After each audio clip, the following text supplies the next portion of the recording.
Hey y'all, welcome to Monday. Today is Monday, November the 23rd. Oh, where's my... Today is Monday, November the 23rd, y'all. So welcome to the beginning of your week. Today, I wanted to talk to you about seasons. I want to talk about seasons, not like the weather, but seasons in life. I was having a conversation with someone the other day, and I was like, I said, is it possible that, um, that people come into our lives, and I know this is probably something that you've heard, like in I don't know, Medea or something, but but I was thinking about this, not because of Medea, but I was listening to a song. I was listening to the song "The Truth" by India Ari. And in that song, the song "The Truth" is like, 'cause he is the truth, and he is so real, and I love the way that he makes me feel. And if I am a reflection of him. So that song, "The Truth," okay, I ain't pretending to be no singer now, okay? But in that song, she was saying how there was a verse where she said, in a verse, she said, and if he left me, I wouldn't be mad, because in every lesson there's a blessing, and I'm glad that I know him at all, or something like that. Oh, you know what? Hold on, I forgot one thing. No, never mind. But she was like, yeah. So she said, there's a lesson, and there's a blessing in every lesson, and I'm glad that I know, and I'm just glad that I ever knew him at all. And when I listened to that, I was in the salon, standing behind the chair doing hair, when I heard those lyrics. And I've heard this song a million times, but I heard those lyrics when she said that. And I was like, wow, like, what if we approached our relationships in that way? Our friendships, our relationships, in a way that's not saying, um, if you enter into my life, and if we do or did ever happen to have a relationship that is full of love, that is full of joy, that is full of great memories and experiences, it doesn't mean, if we grow apart, um, that's okay. Because perhaps we were there, perhaps that was the season that we were supposed to be together, or that was the season that we were supposed to be friends. It makes me so sad when I see people who are in relationships, and maybe this is just me because I've spent most of my life not in a relationship. So it makes me sad when I see people who are in relationships and the relationship is coming to an end. That season is ending. The bad thing about seasons ending is that it's coming to an end, right? So everything that we know and everything that we're used to is coming to a close. But the beautiful thing is that there's something new coming. There's a new thing to grow, something new on the horizon, right? And whatever that is, we're always growing and evolving as people, as humans, sometimes as individuals, sometimes as partners. But when people go through the ending, something that was once so beautiful can become something so ugly. It saddens me when I see people who used to love each other deeply go from loving each other to hating one another. It makes me so sad. And sometimes I don't understand it. Like, how did it get to this point? I've asked myself that before. How did it get to this level where, like, the best of friends or the best of lovers become the greatest enemies to one another? And I think that it's because when the season is coming to an end, we do things that is going against the puzzle, the pieces. It goes against what's supposed to naturally be occurring. And so that's when things get ugly. If I was going to be with somebody, I would want to choose them every single day. And then when I no longer choose them, then I want to let them go so that they can be with somebody else who's going to choose them. Because everybody, we deserve, right, to be with somebody who will choose us if we're going to be with somebody. My best friends, I want them to choose me. I don't want them to just reluctantly be my friend. I don't want them to feel like, oh, I'm obligated, I have to be her friend. I want to be chosen, and I also want to do the choosing. You know what I mean? So I think that sometimes we notice, we can feel or sense our intuition, our energy, our vibrations lets us know that is changing. And then if we try to cling on to it because of perhaps because out of fear, perhaps because out of because we don't know what's on the other side, so we're just really comfortable or complacent, or we just think we're or obligation. Those are not reasons, right? Those are not the reasons why you want to have a relationship with anybody, a friend, a family member, a partner, an intimate, romantic, whatever. None of those reasons.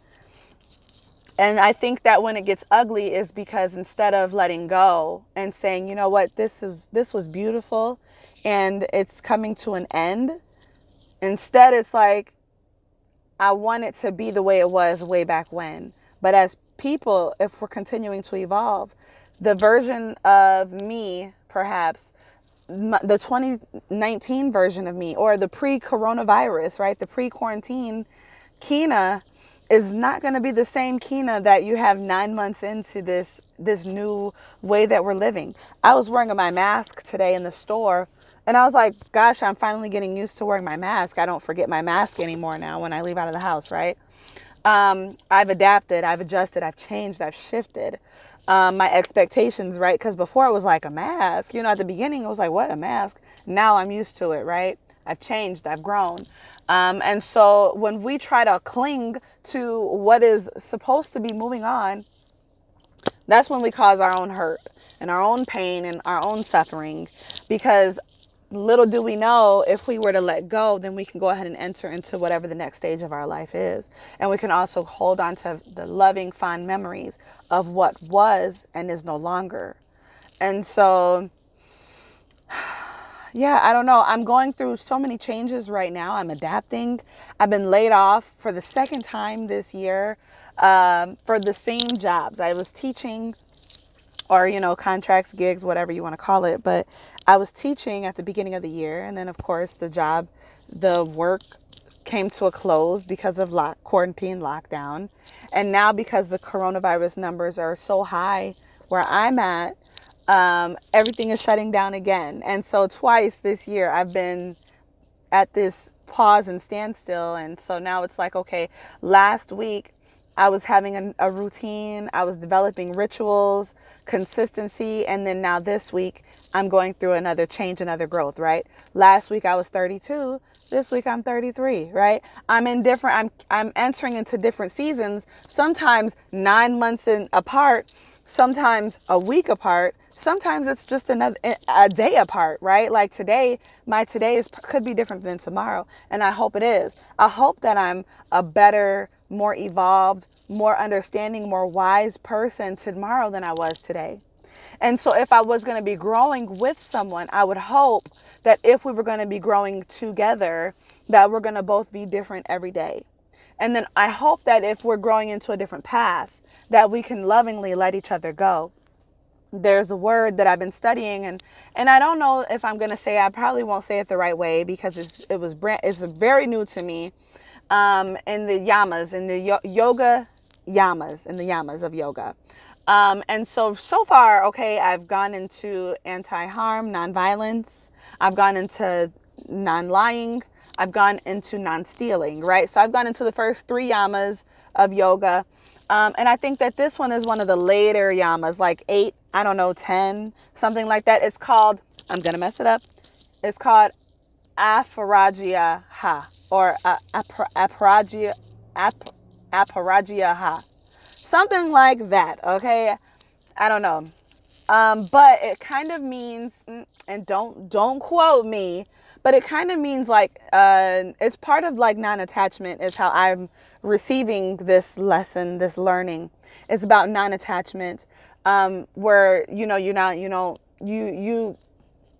you don't have to possess some other person, right? Which is something that I've definitely been growing in my understanding in, as I've been understanding myself as being not something or someone that you will possess, but that you can enjoy. And so I felt like when I listened to that song by India Arie, and when she said that, I was like, geez, that kind of summarizes how I feel. And probably part of the reason why I have been single for so long is because, like I can enjoy and appreciate people. I don't have to possess them. And then also when it's over, it doesn't have to end in hatred towards one another. Just because we're not going to be together anymore, and just because we're not going to be friends anymore, doesn't mean that I have to dislike you. It doesn't mean that you have to not be a good person anymore. Because what made me want you in my life to begin with? As if you was my best friend at a point in time, or if you were somebody who I was seeing, who I was dating, who I was spending time with, sharing my life with, you know what I mean? Like, why do I don't want to have to, I don't want it to be to the point then like where, oh, now we hate each other. So I know that I see it happen though every day. I see it play out in front of me all the time with other people. And so I just wanted to come here and say that to y'all. Definitely listen to India Arie if you get a chance. I went way over my time today. Listen to India Arie if you get a chance. I probably will realize that there was a lot of things that I forgot to say. Because again, I don't write these things that I'm talking. I just be like, I'm going to talk about this, and whatever comes out. And maybe I don't get to say or cover everything that I'm processing, but that's okay too. Hopefully it helps with some understanding a little bit. I don't know, or creates a thought process. So yeah, listen to India Arie. She stay dropping gems in her music. She's just dope in general. And I remembered to record in horizontal mode today, so I'm proud of myself for that. If you take a moment at the end of this video, maybe say out loud 10 things that you're grateful for, 10 things that fill you with gratitude. I've been having some amazing experiences when I've gone doing shopping, taking care of my business at home. I've been waking up to wonderful emails every single day. I've been getting emails, so many thoughtful text messages. I've been getting to enjoy and explore some delicious food. I'm thankful my nose ring is not swollen anymore. I just got my nose pierced last Wednesday, and my nose is finally not swollen anymore. I had a wonderful idea. Let me see if I can show you. I had a wonderful idea to make a QR code for some of my merchandise in order for them to have instructions to tie it on, and it has been working out wonderfully. What else? I have had the most amazing experiences with my clients lately when I've been doing their hair. Standing behind the chair, it feels more like not just work. It's more like an experience because of the bonding and the vibing that gets to happen when I am working with my clients. I got my books. I got a new journal. Okay, I'm on number 7. I got a new journal yesterday, and I decided to create a plant book for my plants, a plant journal for my plants. I got one of my closest friends gifted me a monstera, and then I also a single stem, right, with 2 leaves. I'm so excited. And then I gifted myself a neon pothos or pathos, however you want to, whatever way you prefer to say it, and also a wandering Jew. I gifted myself those yesterday as well, which brought me so much joy every time that I gift myself plants. And now, lastly, I'm about to go and teach yoga to some teens. I get to teach an online virtual yoga class to teenagers. It's the last class. So again, here I am today. It's the last class of this session. So I will be moving into a new season next Monday, right? Because that won't be a part of my routine for about a month. But, you know, I am ever evolving and adapting. Okay, I'm not going to make this video go all the way to 15 minutes. So I'm going to peace out right there, ended with my 10 things of gratitude. I want you to come up with your 10 things right now in this very moment, 10 things that bring you gratitude. Lift those vibrations. Oh, and then lastly, I'll just tell you this. I just got a new book called Vibrate Higher Daily by Dahlia. I forgot her name, but just type in Vibrate Higher Daily. It's a wonderful book that I've just now started. So peace. Bye.